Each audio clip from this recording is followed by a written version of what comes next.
edition of WCW Thunder. Please welcome the host of A&E's Behind Closed Doors. Give it up for Joan Lunden. It's a $1 billion industry that has revolutionized both sports and television. Tonight, Joan Lunden goes behind closed doors of professional wrestling to meet the stars. It never gets old to walk through the entrance and have the people stand and scream. And the brains behind the brawn. Who decides who's going to win and who's going to lose? Me. Joan gets a rare look inside a private training ground where wrestling stars are born. Kicking! You got to do it! Kicking! There you go! All right, you ready? Okay. And finds out if she has what it takes to make it in the ring. Oh, John!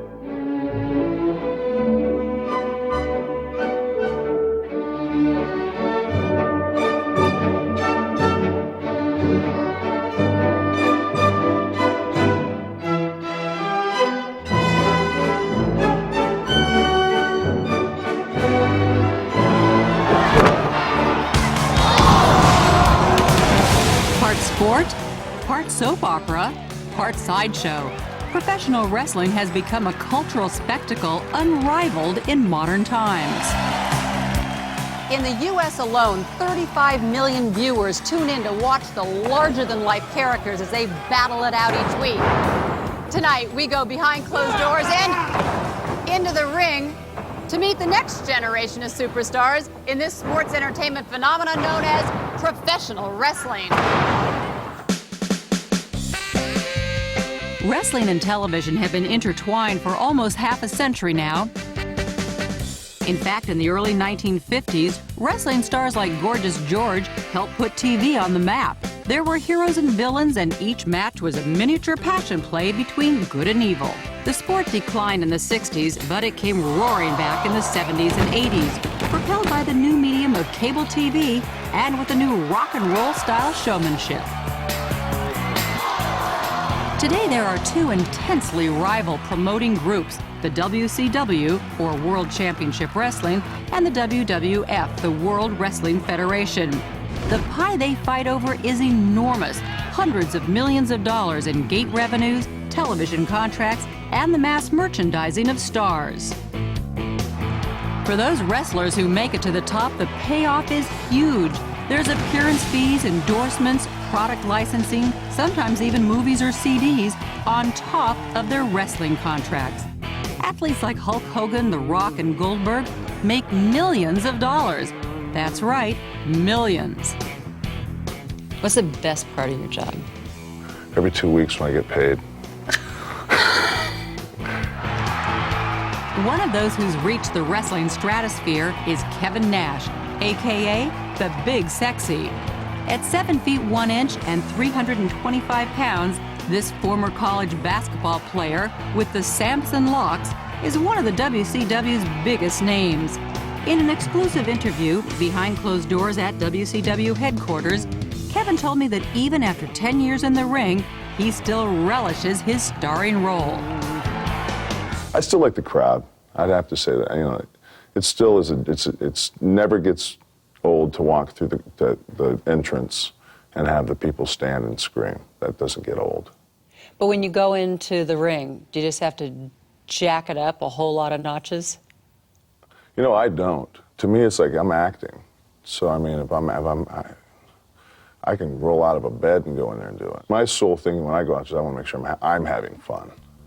If I'm having fun, it's usually contagious to the people that watch it. To wrestling insiders, good guys are known as baby faces. Bad guys are heels. Kevin Nash has spent time on both sides of that fence. You're a heel. I am now, yeah. You've gone back and forth, About actually. 1,000 times. Do you enjoy being one more? I think I'm a better heel than I am a babyface. I think that fits my persona better. I'm sarcastic. I'm kind of. I don't wake up very pleasant every day. Does it make any difference whether you're the good guy or the bad guy as far as making it to the top and really capturing the crowd? You know, the money guy is the good guy. because he's going to sell merchandise. He'll sell more merchandise than the bad guy will. I mean, the top babyface will make the most money in merchandise. And a lot of times, the heel can be just as popular because people know it's entertainment. I think like when I turn bad, my fans still like me, so they still cheer me. But if I go far enough, then they'll boo me just kind of out of respect. Like, okay, he's playing the bad guy, we're booing. You know, I think that they get it. Which is why Kevin and other wrestlers get defensive when people criticize the sport and claim it glamorizes violence. I read where on your website, you all have websites too, that something happened recently the fans didn't like, and that you went on and said, come on, basically get a life. This is a show, and you know, you're a moron if you don't realize Right, that. anything that goes wrong in society, you know, is basically because of this violent show, you know. My kid's 4 years old, and he knows that if somebody hit me 10 times in the face, I'd get split open. You know, my kid's smart enough to figure it out, so he's 4. He knows. He's not body slamming his friends? No, no. Stars like Kevin Nash may be the face of professional wrestling, but like the actors they are, they take their cues from off-screen. Who decides who's going to win and who's going to lose? Me? For nearly a decade, Vince Russo has been one of the major forces driving professional wrestling to the forefront of public consciousness. He's now the creative director for the WCW. And I'll find out firsthand what it's like to go head-to-head inside the ring. Oh, she's got it. Oh my gosh. Scripted or not, pro wrestling is a dangerous sport. It takes more than size or menacing demeanor to survive night after night in the 16.5 by 16.5 foot ring. It takes the timing of a dancer, the strength of a weightlifter, the agility of a gymnast, and more than anything else, the training to know how to put it all together in a way that only looks ferocious. Where do they get that training? The answer can be found in Atlanta, Georgia. Not amid the towers of this cosmopolitan downtown, but in a nondescript industrial park where it's guaranteed to draw little attention.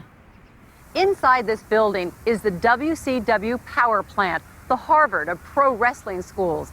Competition for a coveted spot in the classroom behind these closed doors is almost as fierce as the sport itself.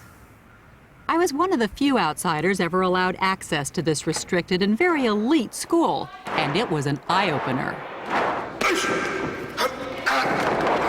So this is the power plant? The premier facility in the world when it comes to training wrestling and to make stars. This is it. Wow. And I'm very proud of it. I really The am. director of the power plant is Paul Orndorff, a muscular former football player who became one of wrestling's biggest stars under the name Mr. Wonderful. He looks and acts the part of a Marine drill sergeant. Okay, watch it, everybody. Tell me about your role here. Well, I'm a mama, I'm a daddy, I'm a psychologist. You name it, I do it. I live with them here, 5 days a week, sometimes 6. We're beating our brains out to teach them all the skills, to teach them all the different things that go into be a wrestler.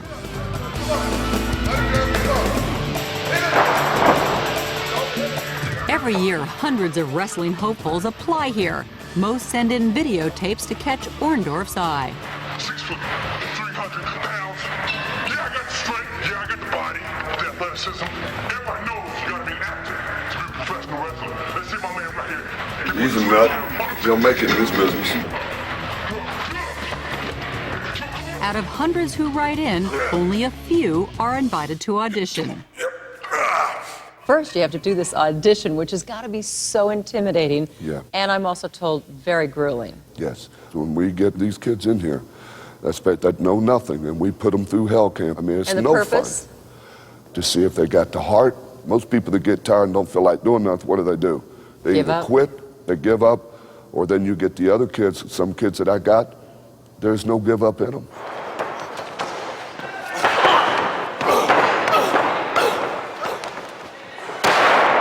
The wrestling wannabes who pass the power plant audition are enrolled in the school and signed to a WCW contract. What are the things they have to learn before they can go out there on the TV show? All the basic different moves, how to handle yourself in the ring, the charisma end of it, when to have it, when not to have it, when to do a dangerous move and when not to, depending on the conditions of a lot of things. There's a lot of variables. This is a smart man's game. What do you mean by that? Well, it's not all bronze and no brains. You know, that's a myth. You have to be very smart. You have to think 4, 5, 6, 8 moves ahead of your opponent. It's a chess game. It takes them 6 months just to learn how to play that game. And it isn't just men trying to earn a spot in the wrestling limelight. Little by little, women have fought their way into the ring. And some of tomorrow's female stars can be found here at the power plant. Well, we're definitely eye candy, but the girls, the females, are getting involved so much more now. We run in and we have several spots during the matches, and sometimes we have matches one-on-one. Charmel Sullivan, Paisley to wrestling fans, started out as one of the Nitro Girls, the professional dancers who punctuate each show with choreography and cleavage. The writers eventually came to me and saw how physical I could be. One thing led to another, and it's like, you know, I never dreamed I would be here, but here I am. You know, I think women can compete as much as the guys can, and we're equally as athletic, so I'm thinking you'll see a lot more of us soon. Starting pay for trainees here is about $40,000 a year. It isn't much for what they endure. This place is intense, it is hard, it is strict. It's been a wonderful experience for me, but it's been torture. Power plant can be your worst nightmare if you're not ready for it. It's very strenuous, and this is really serious business. Stretch out, you're late, let's go. We ain't got time for all this crap. Every day they stretch, lift weights, do calisthenics, and then they get to the hard part. Endless hours in the ring, getting slammed around as they try to absorb the tricks of the wrestling trade. There you go. Besides learning wrestling skills, this is a graduate school in pain management. Wake up. You gonna be okay? Little bump. All right, he's good. Let's go. Give me 2 more guys. 2 more. To understand the perils that come with this sport, just look at the ring. It's barely padded. It's steel and boards. And if you'd like to look, Oh, look at this, it is. you can see that this is all the That's rubbing it. that there is. Wow. And that, you know, there is no springs. As you It's well can just see, it's just flat cables. wood. And those ropes you see wrestlers bouncing off of, they're not ropes. They're steel cables with a tiny bit of rubber around them.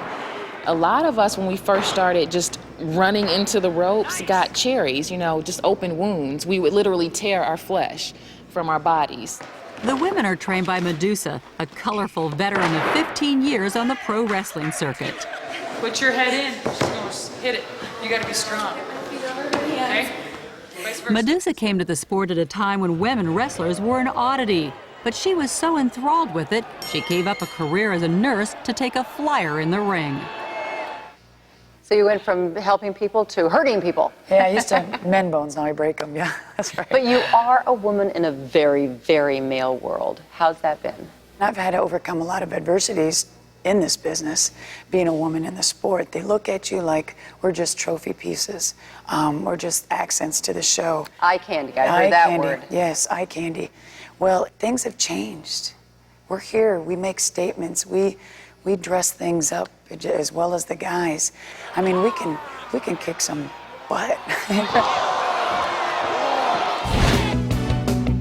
Well, I came to the power plant to find out what it takes to be a pro wrestler. And the only way to do it is to get in the ring. Go stretch them out good, Joan. We began with warm-ups. Come on, Joan. 2, 40. On. Can't hear you. 10, 11. Just twist them.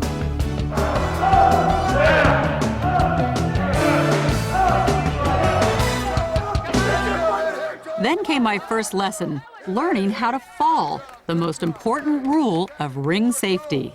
Joan, watch this, how we do this. Very slowly, Danny. Forward rolls on the shoulder. Left foot, left shoulder, roll up on your right side. My first surprise was how hard the mat is. Atta girl. Good girl. Right. You did it. All right. Even having seen what's under there didn't really prepare me for what it actually feels like. Atta girl. Let's go. Good. Well, Good. so far so good. But I was dying to learn how to throw someone. When we return, it's time to get physical. Behind Closed Doors will continue in a moment here on A&E. Here at the power plant in Atlanta, the WCW's premier training facility, wrestling hopefuls arrive with one thought in mind: to be the next shining superstar. I grew up watching, guys like that, and it's like, man, that's what I want to be. Sure, the fast cars, sure, the limelight, sure, that's out there. But when you're in that ring, man, it's like 2,000, 3,000, 10,000 people cheering for you. It's beautiful. It's beautiful. Best feeling you'll ever have. I came to the power plant with a different purpose: to find out what goes on behind pro wrestling's closed doors. What I had discovered so far was that while the matches may be scripted, what these men and women do isn't easy. I'd seen how they train, and it's brutally hard. Now I was about to find out what it's like to face another person inside the ring. What we're going to show you, Joan, is just some basic, very basic that we show everybody. And that's Wrestlers have to know dozens of different moves. This is called an arm bar. And you're here. There you go. Now let's try a hammerlock. Okay. Now I'm going to come from this way. So am I going to go this way? Dancing. There, It's like there, dancing. Oh, there. so I got it. I got Right it. to your arm. Right there. Yeah. No. Yeah. Now I'm going to shoot up. There you go. There you go. Okay, but what I really wanted to know was how to throw someone. Let's show her one more move. It's called a snapmare or a hair mare. A hair mare? Yes. Okay. It's kind of a girl thing, I guess. Now, a hair mare is something like if you're laying down on the ground, I can go to pick you up by the hair like this. Okay? What I do is I turn around this way, I come her up around the head underneath your chin. Okay. Okay? When I come down, I'm going to come down on one knee. You are, Joan, because you're going to give me this. Okay. Okay? So you're going to come down on this knee. You don't want this knee up because my head could go right into your knee. Oh, Okay? God. A little Choreography of it. So you come down like this, and you're going to just kind of give me a whipping motion. Oh, okay. And I'm going to fly right over there. What I finally figured out is that I really didn't have to throw Medusa. She threw herself. I just provided the leverage. Ready? Right on. Oh, gosh. Okay, ready?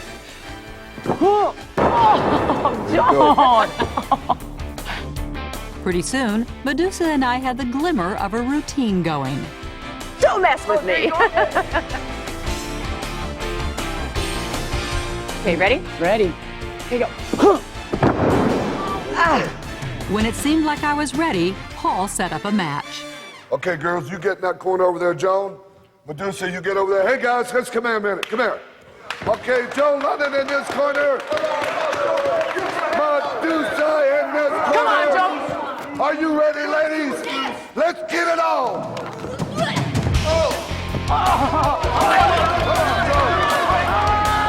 go, let's go. All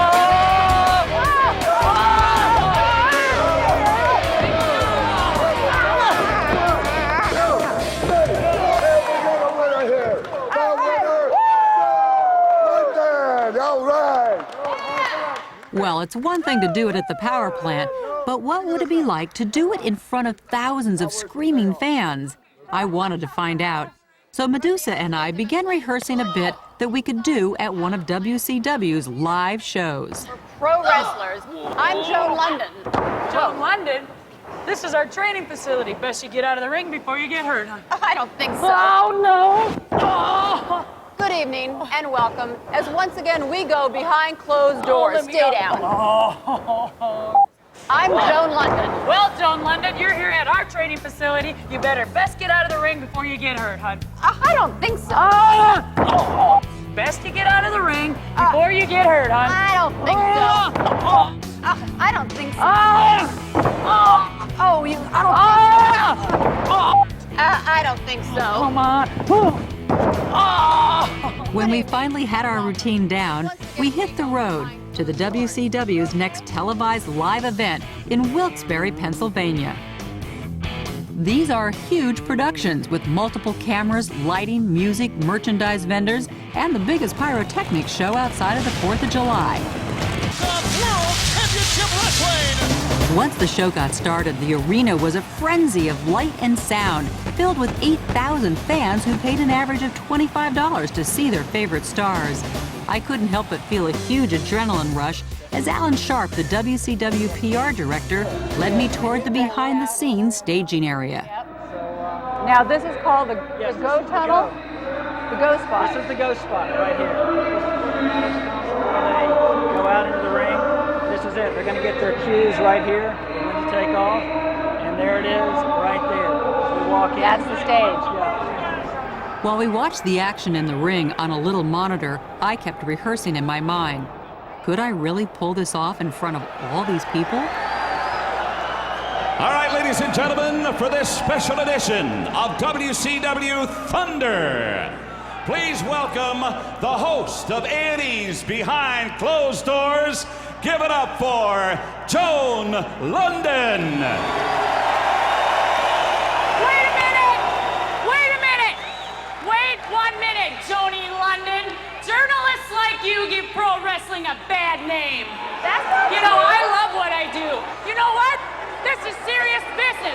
This is WCW Thunder Live. You could get hurt. You need to get out.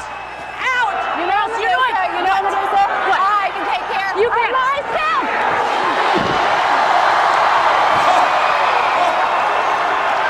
Ladies and gentlemen, we have a winner, Joan Lunden. It's exhilarating, it's exciting, and it's extreme entertainment.